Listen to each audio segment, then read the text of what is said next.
In this video, I'm going to show you how to do a hem stitch, also known as a felling stitch. It's the same exact technique, but the way that you implement it will dictate whether or not you're felling in a lining, for example, or hemming a bottom of a sleeve or a skirt or a pair of pants.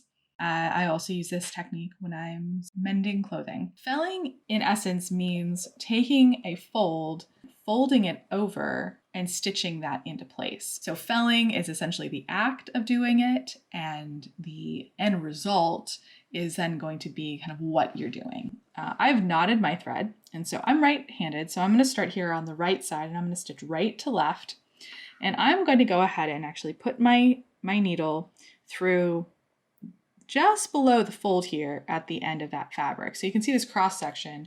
Essentially what's going on is that this needle is going through this fold, but only through this fold, probably about 2 threads down from the fold itself. All I'm doing is just locking this knot into place. The felled stitch is slightly at an angle.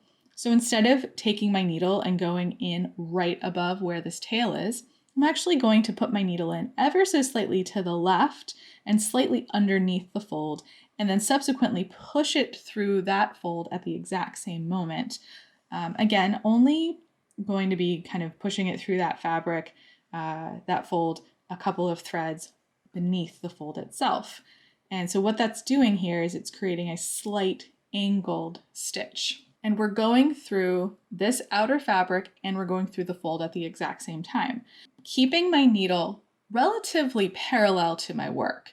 My hands are parallel to me. My hands are actually in the same position as we used for a running stitch, as we do with a back stitch. It's the same position I keep my hands in when we were practicing different techniques. So when I fell, I don't fell with the work perpendicular to me, in part because it's easy to hurt your wrist, and also it's easy to pick up too much of this fabric.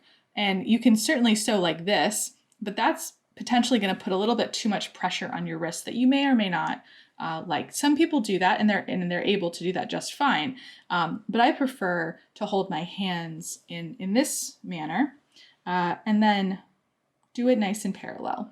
So pushing that needle through the fabric and the fold in the same motion, slightly under the fold. I would say the needle is at about a 20-degree angle when I'm actually going through.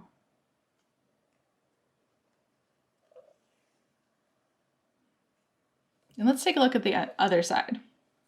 So this is what the underside looks like. We have these little tiny top stitches, so they are visible. This is not an invisible hem. I know that there are some people who were taught how to do very, very invisible stitching and invisible hemming like this in the 20th century. And while that's not an invalid way of doing it, it is not the way that I've seen on 18th century and early 19th century garments. The stitches were visible to a point. They weren't expected to be hidden, but they were expected to be durable and strong and look relatively neat. I do every stitch about 1/4 of a centimeter apart or about 1/8 of an inch apart. So we're looking at about 8 stitches per inch. A mistake I've seen some beginners make is where they actually will take a big bite up here or a really big bite into the fold. So you just want to make sure you're barely moving your needle. So you're literally just kind of dipping, like kind of pushing the needle down into the fabric and then rocking it back up again through the fold itself. So just like we were doing a running stitch or a back stitch, or even a felling stitch, I'm just dipping the needle into the fabric and then pushing it forward.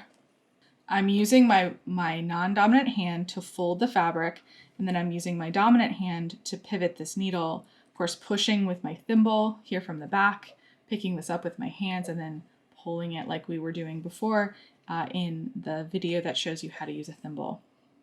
So I'm using my hands to stabilize the work. And I love a felling stitch because you can really get into a good rhythm. So once I'm ready to knot off, what I'm going to do is take a little bit of a bite, kind of on the other side of the fold, under the fold here. Make a loop with my thread, put my needle through this loop just a couple of times, pull it, and then take my needle and go in between the fold and the fabric and pull that in so that the thread is then buried. So that should make it look as though you can't see a knot. So try this out the next time you need to fell a lining in, hem something, or maybe you need to mend something.